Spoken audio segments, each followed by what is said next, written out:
All right, you guessed it. If you're watching this, this is PPE Part 4. Part 4 of the series. If you haven't seen parts 1, 2, or 3, I recommend going back. You're going to be playing catch up this lesson if you haven't.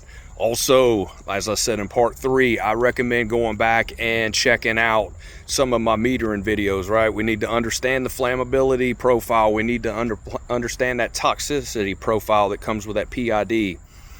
All right, so Part 4, what are we going to talk about?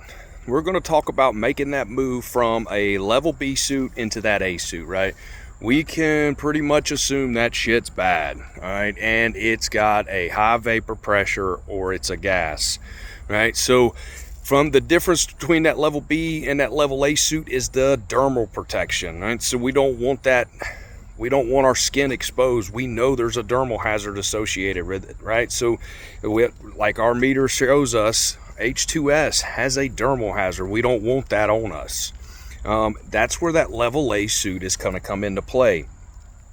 The next thing that level A suit is, if that gas or that vapor is corrosive, do you really want it eaten up at your air pack? Right? So if I go down range in a B suit, is my air pack going to be guaranteed to not react with the material? So when we make that long range trip in that A suit, it's extremely infrequent, okay? Most products can be handled in that B suit or fire gear. But if we're going down range and we don't necessarily want our air packs compromised, or we have that dermal hazard, we're going to go down range in an A suit. So talking about that, most new techs want to say everything's an A suit, right? Best protection. If you've not been in an A suit in a while in a 90-degree day, I recommend not wearing it if you don't have to.